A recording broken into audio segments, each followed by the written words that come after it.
La dernière escalade entre les États-Unis et la Russie, avec l'incident du pétrolier. Comment voyez-vous ce type d'escalade entre les deux superpuissances?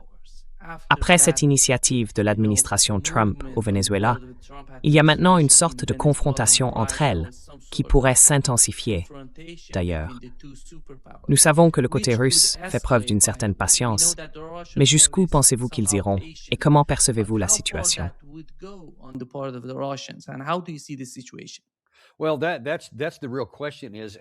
Eh bien, la vraie question est de savoir combien de temps encore la patience de la Russie tiendra et pourquoi l'administration Trump prend ce risque, surtout maintenant. Je veux dire, ils viennent d'avoir cette réunion à Paris à laquelle Steve Witkoff et Jared Kushner ont participé. Ils essaient de trouver une sorte de solution acceptable, des conditions de paix que tout le monde puisse accepter. La raison pour laquelle Witkoff et Kushner sont là, c'est qu'ils ont passé beaucoup de temps à traiter avec la Russie. Donc ils sont censés comprendre le point de vue russe. Peut-être qu'ils peuvent aider à rapprocher les deux parties afin que nous puissions avoir de meilleures relations.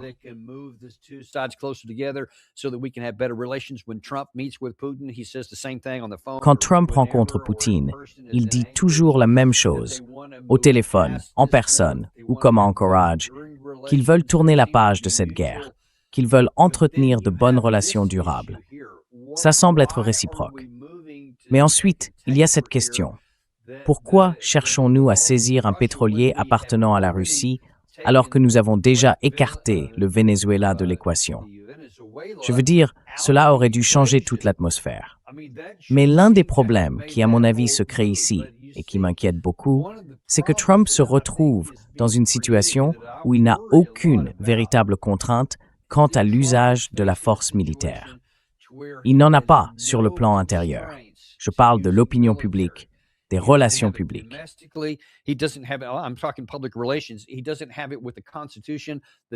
Il n'a aucun respect pour la Constitution. La loi sur les pouvoirs de guerre de 1973, ou la séparation des pouvoirs inscrite dans la Constitution avec le Congrès, n'existe pas pour lui. Il a donc littéralement pu faire tout ce qu'il voulait avec ses attaques contre des bateaux prétendument liés à la drogue dans les Caraïbes et le Pacifique. Il les détruit, tue des gens, même si cela viole complètement toute règle ou loi, qu'elle soit internationale ou américaine. Il n'y a aucune justification ni autorisation pour aller exécuter sommairement des personnes soupçonnées de trafic de drogue, etc. Il a mené des attaques dans un pays étranger, en Iran, il l'a fait au Nigeria, il l'a fait dans certaines régions d'Irak, il l'a fait bien sûr en mer Rouge et au Yémen.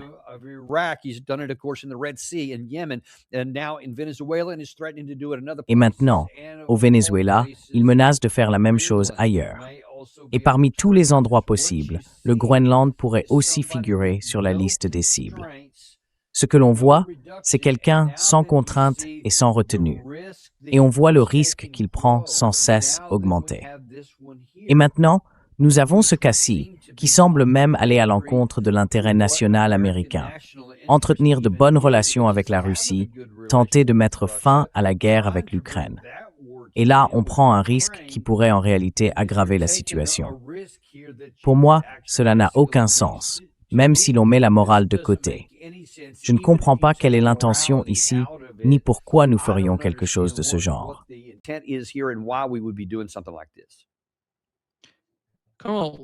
Colonel, quel est l'objectif final au Venezuela?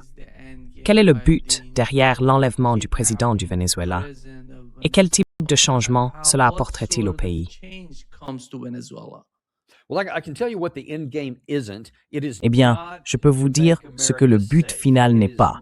Ce n'est pas de rendre l'Amérique sûre. Ce n'est pas d'empêcher les décès liés à la drogue aux États-Unis. Tout cela, ce sont des leurres, et des leurres très fragiles d'ailleurs.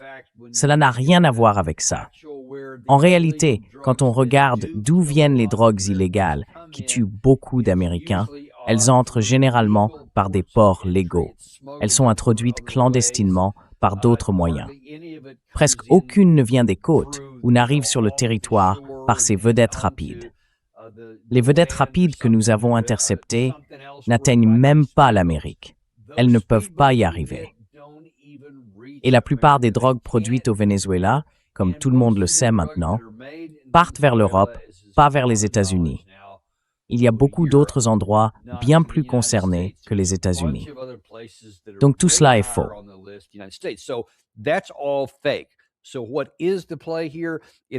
Alors, quel est le plan ici?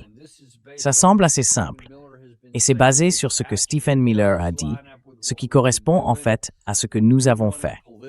Nous voulions le contrôle politique du Venezuela afin que personne, principalement la Russie et la Chine, ne puisse faire quoi que ce soit dans notre hémisphère sans notre autorisation ou notre contrôle. Et puis bien sûr, il y a la question classique du pétrole que Trump a mentionné une centaine de fois lors de sa conférence de presse et à plusieurs autres reprises après cette opération militaire. Donc, l'objectif final semble être d'obtenir le contrôle politique du Venezuela pour qu'ils fassent ce que nous leur disons de faire, et le contrôle physique de l'approvisionnement en pétrole pour que nous puissions nous enrichir. C'est à peu près l'acte d'agression le plus flagrant qu'on puisse imaginer, et le plus exact.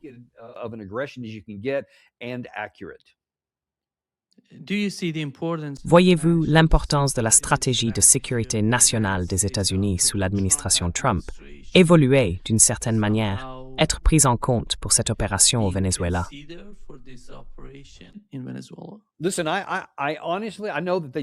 Écoute, honnêtement, je sais qu'ils ont publié, il y a un mois ou deux, cette stratégie de sécurité nationale. Je ne pensais pas à l'époque, et je ne pense certainement pas maintenant, que cela ait quoi que ce soit à voir avec la sécurité nationale. C'est juste quelque chose que nous avons sorti pour que les gens en parlent et pour donner l'impression que nous avons une idée. Je pense que l'administration Trump est aussi transactionnelle qu'elle en a l'air ici. Il veut simplement faire ce qu'il veut faire aujourd'hui. Il ne réfléchit pas à la manière dont cela se passera plus tard. Il se dit peut-être, eh bien, ce serait formidable d'avoir le Venezuela, parce que cela me donnerait le contrôle et ferait peur à tout le monde, que ce soit la Colombie ou le Mexique. Ou, pour une raison quelconque, nous avons juste cette obsession pour la petite Cuba, qui ne représente une menace pour personne.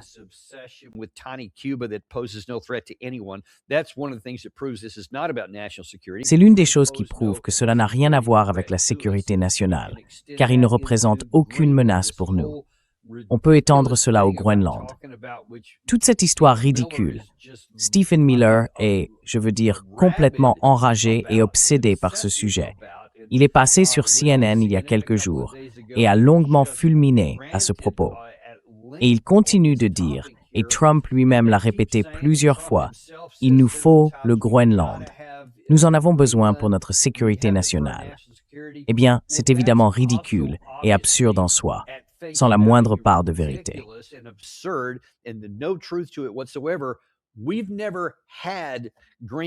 Nous n'avons jamais eu cela. Le Groenland et notre sécurité n'ont jamais été menacés.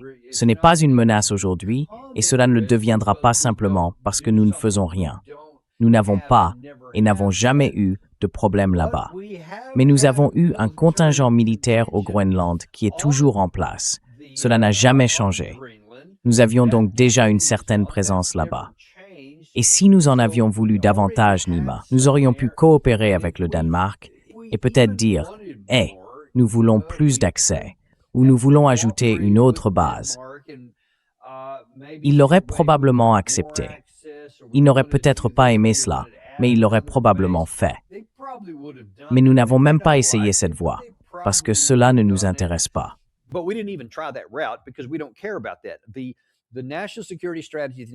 La stratégie de sécurité nationale des États-Unis en ce moment, elle n'existe pas. Il y a la doctrine Trump, qui est même différente de ce que je crois Stephen Miller a dit dans cette interview sur CNN. Si on la regarde en termes d'action, c'est essentiellement « je prends ce que je veux, quand je veux, et vous ne ferez rien à ce sujet. Et si vous le faites, je vous détruirai. » Voilà la doctrine Trump aujourd'hui. C'est « tout ce que je vois, je le prends jusqu'à ce que je m'en lasse, puis je passe à autre chose. » Et c'est ce que nous avons vu pendant les 12 premiers mois, presque 12 mois de son mandat. et Dieu seul sait ce que les 3 prochaines années vont apporter.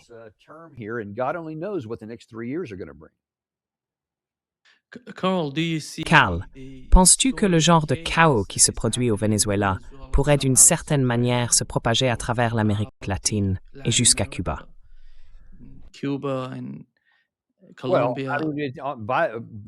Eh bien, par intention, cela va se propager à Cuba, car c'est apparemment un objectif des États-Unis. Nous voulons provoquer cela. Nous voulons nuire à Cuba. Nous voulons les détruire politiquement par des moyens économiques. Et vous savez, contrairement à ce que nous avons essayé de faire avec la Russie, nous pourrions bien y parvenir. Écoutez, je suis allé à Cuba pour une mission religieuse en 2015-2016, quelque part par là, et je vous le dis, les gens là-bas sont si pauvres qu'ils ne représentent littéralement une menace pour personne. Ils peinent à garder la lumière allumée. Une partie du problème, c'est que le gouvernement communiste est soit incompétent, soit tellement corrompu qu'il n'est pas très efficace.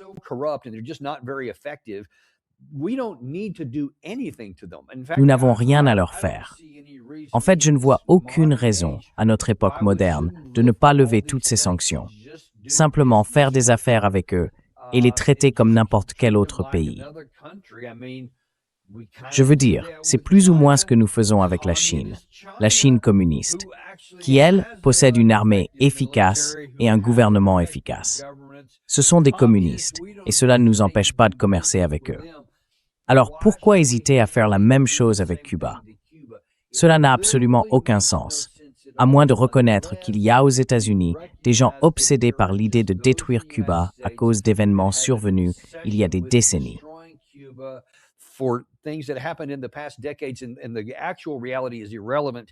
La réalité concrète est sans importance.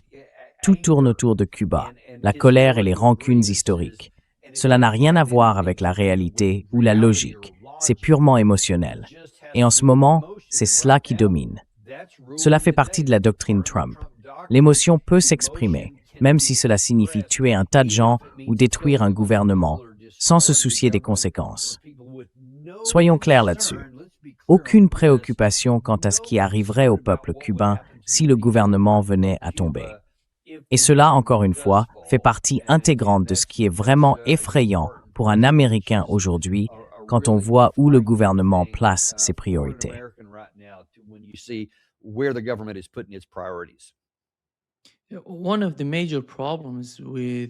L'un des principaux problèmes, vous savez, aux yeux des pays d'Amérique latine, comme le Brésil et même le Venezuela, c'est qu'ils sont prêts à dialoguer avec les États-Unis.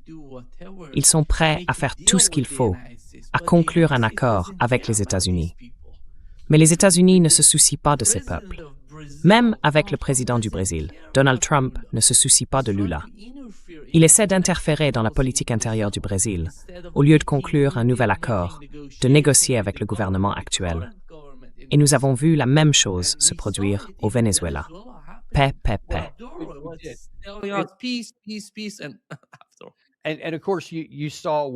Et bien sûr, tu as vu ce qui a fonctionné en Argentine avec Milei. Il a essentiellement dit « Hey, quoi que tu veuilles, je suis partant ». Il est simplement resté loyal et a prêté allégeance à Trump. C'est ce que Trump veut, et ça marche pour lui. Tant que tu applaudis Trump et que tu te prosternes à ses pieds, tu peux réussir. C'est ce que Trump recherche.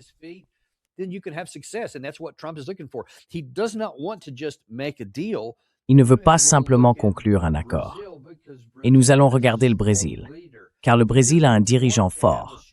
Il ne veut pas d'un dirigeant fort là-bas, quelqu'un qui suit sa propre voie indépendante et conclut des accords qui ont du sens pour son pays. Il veut quelqu'un qui montre de la loyauté. C'est pourquoi il n'a pas écouté Nicolás Maduro. Il ne voulait pas le laisser aux commandes, même si Maduro lui avait pratiquement offert les clés du pays. Et c'est aussi pour cela qu'il ne veut apparemment rien faire avec Lula ou quiconque d'autre dans la région. On peut certainement ajouter Petro à cette liste en Colombie, maintenant que nous avons aussi une guerre de mots là-bas. Ainsi, le président Trump ne veut pas traiter avec eux parce qu'ils ne sont pas disposés à s'incliner devant lui. C'est ce qu'il recherche, la servitude et la soumission. Et si vous n'êtes pas prêt à faire cela, alors vous êtes dans sa ligne de mire.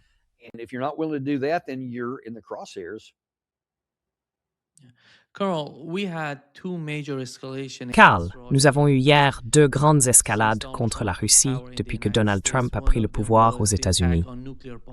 L'une d'elles a été l'attaque contre les bombardiers nucléaires en Russie. L'autre a eu lieu avant l'opération au Venezuela, l'attaque contre la résidence de Poutine en Russie. Avec ce qui se passe entre les États-Unis et la Russie, penses-tu que la Russie en arrive au point de se demander à quoi bon négocier avec les États-Unis s'ils essayent d'assassiner? Parce qu'ils ont remis des preuves montrant qu'ils voulaient attaquer, l'objectif principal étant le président russe. Quelle est ton évaluation? D'un côté, on voit Donald Trump dire « Je ne ferai pas d'accord avec Vladimir Poutine ». Et J.D. Vance, je dirais, est dans le même état d'esprit. De l'autre, on voit en coulisses la CIA et toutes ses agences de renseignement coopérer et aider le régime de Kiev à faire tout ce qu'il veut.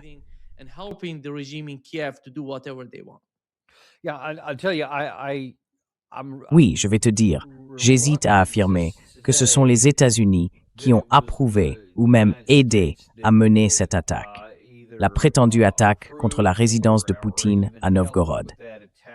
Je ne sais pas avec certitude si cela s'est réellement produit. Nous devons simplement faire confiance au fait que les Russes l'ont dit et qu'ils le pensent. Mais nous savons aussi qu'il faut tout prendre avec des pincettes, car tout le monde utilise la désinformation ou la tromperie quand cela l'arrange. Peut-être qu'ils l'ont revendiqué, peut-être que c'est arrivé, je n'en sais rien. Si cela s'est produit, je serais plus enclin à penser qu'il s'agissait d'une opération ukrainienne dont Trump ne savait probablement rien, car je ne vois absolument rien du tout que nous aurions pu y gagner.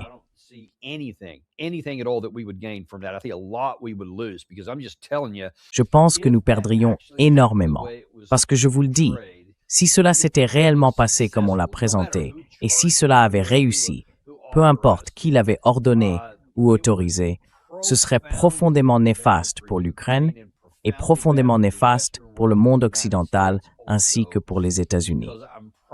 Parce que je vous le dis, quiconque succéderait à Poutine serait bien plus hostile envers l'Occident et bien plus enclin à recourir à la force de manière générale. Les risques de conflit augmenteraient considérablement.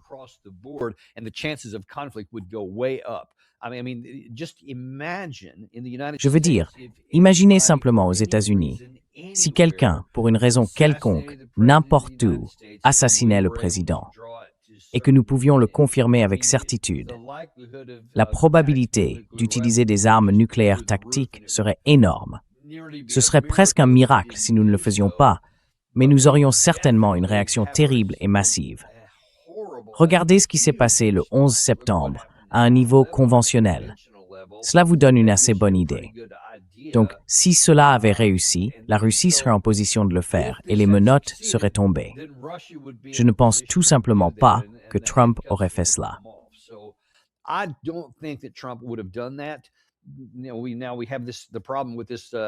Maintenant, nous avons le problème de ce pétrolier dont vous parlez. C'est un peu plus difficile à justifier, mais c'est une question plus mineure, donc pas tout à fait du même ordre. En fin de compte, comme il n'y a pas de véritable stratégie, comme nous n'avons pas une vision du monde cohérente dans laquelle intégrer tout cela, on se retrouve avec ces problèmes ponctuels. Et c'est exactement ce que nous voyons ici avec la Russie. Tout dépend du jour de la semaine.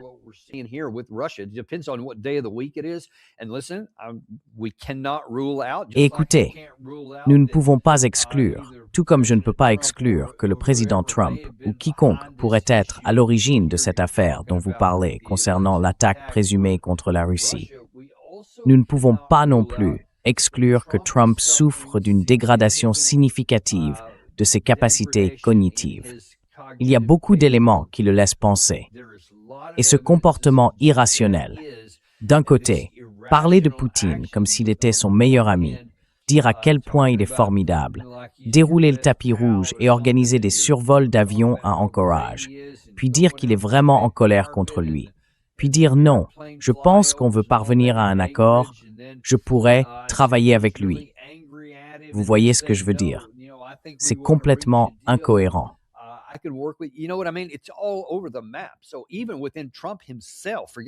Donc même au sein de Trump lui-même, sans parler de son administration, on observe toutes sortes de choses dans tous les sens. Et cela pourrait être le signe d'un déclin cognitif différent de celui que nous avons vu chez Biden. Biden a connu un déclin cognitif, mais d'un autre type. C'était beaucoup plus visible. Il se figeait, restait silencieux, commençait à marmonner, c'est une forme. Mais une autre forme, c'est quand on semble avoir toutes ses facultés, mais que la prise de décision est profondément altérée. Et d'après ce que nous voyons, on ne peut pas écarter cette possibilité.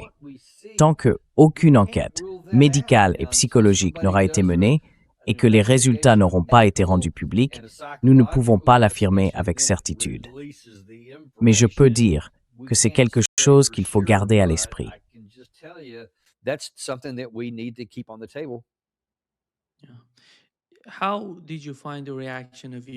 Comment avez-vous trouvé la réaction de l'Europe face à ce qui s'est passé au Venezuela, compte tenu de la nouvelle initiative de Trump concernant le Groenland? Parce que si vous êtes contre ce qui se passe avec le Groenland, vous devez aussi aborder ce qui s'est passé au Venezuela. On ne peut pas avoir de deux poids, deux mesures ici.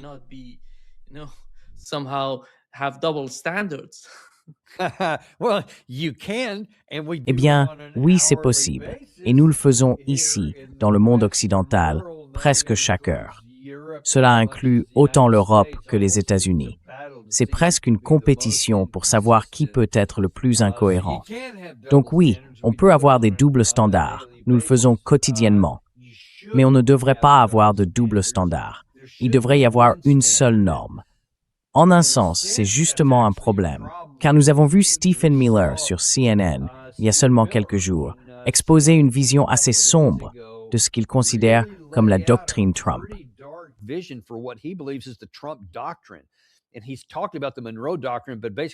Et il a parlé de la doctrine Monroe, mais en gros, il a dit que ce n'était plus le cas, car la véritable doctrine Monroe, d'ailleurs, disait que nous voulions protéger notre hémisphère pour toujours contre les puissances extérieures cherchant à manipuler les pays, pour protéger l'hémisphère occidental. Pas pour, comme Miller l'a transformé maintenant, la nouvelle doctrine Trump que Trump aurait apparemment inventée lui-même, exploiter tout l'hémisphère au profit des États-Unis. Et c'est nous qui décidons qui peut rester au pouvoir et qui ne le peut pas. Nous punirons, et cela signifie tuer, quiconque se mettra en travers de notre route. Et aucune puissance extérieure, c'est-à-dire la Chine et la Russie, ne peut y exercer la moindre influence.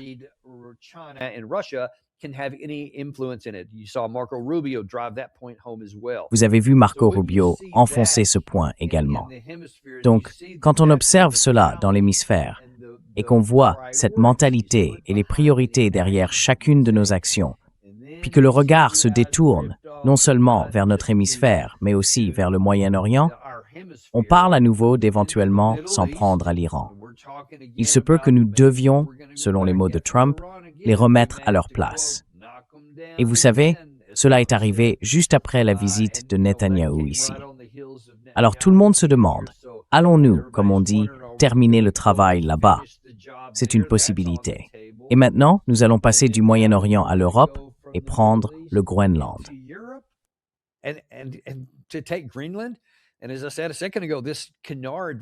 Et comme je l'ai dit il y a un instant, cette idée selon laquelle nous en aurions besoin pour notre sécurité nationale est absurde en soi. Toute analyse montre qu'il n'y a absolument aucune vérité là-dedans. Et cela montre aussi que lorsque Trump affirme « Oh, eh bien, vous savez, je vois des navires russes et chinois. » Oui, sans blague. Ce sont des eaux internationales, à 12 000 des côtes. Ils sont autorisés à le faire. Le droit international et le droit de la mer le permettent. C'est justement pour cela que nous menons ces opérations de liberté de navigation dans le détroit de Taïwan. Par exemple, pour dire « Hey, nous voulons garder les voies maritimes internationales ouvertes afin que personne ne puisse dire que vous ne pouvez pas entrer ici, et nous allons maintenir cette ouverture. » Sauf, apparemment, ici. Et maintenant, nous ne voulons plus de personnes que nous n'aimons pas là-bas. Vous voyez, ce n'est même plus seulement la doctrine Monroe ou la doctrine Truman. Ce n'est plus seulement notre hémisphère. Le président Trump pose les bases et affirme que c'est le monde entier. C'est notre hémisphère. C'est le Moyen-Orient. C'est apparemment le Pacifique Sud, la zone de la mer de Chine méridionale et l'Europe.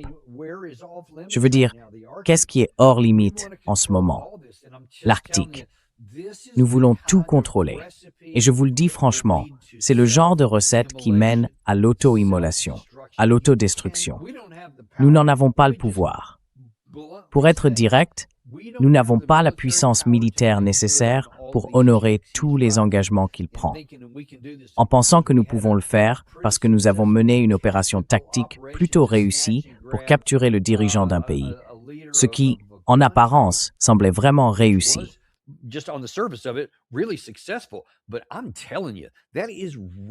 Mais je te le dis, c'est radicalement différent de mener un conflit ou une guerre contre quelqu'un capable de riposter.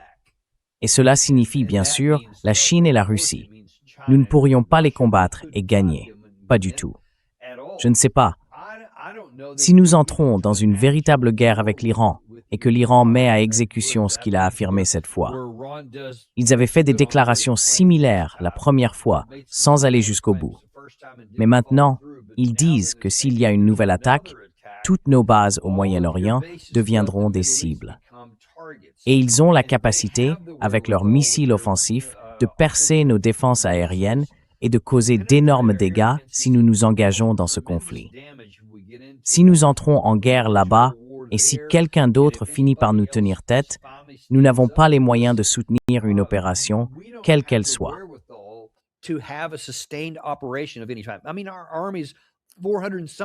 Je veux dire, notre armée compte environ 400 000 soldats pour l'ensemble du globe que nous devons couvrir. C'est ridicule, mais Trump ne semble pas en avoir conscience. Alors on se surexpose, et ensuite plusieurs acteurs commencent à dire « Tu sais quoi? Je me fiche de ta taille et ta puissance. Je me fiche que tu puisses probablement nous écraser comme un insecte. Je vais me battre contre toi quand même. » Et tout à coup, les gens peuvent se rendre compte « Attends, ils ne sont pas aussi bons qu'ils le pensent, pas aussi bons qu'ils le prétendent. » C'est une façon de le découvrir. Et nous n'avons pas besoin de faire ça, car ce serait mauvais pour le monde, mais ce serait certainement mauvais pour les États-Unis.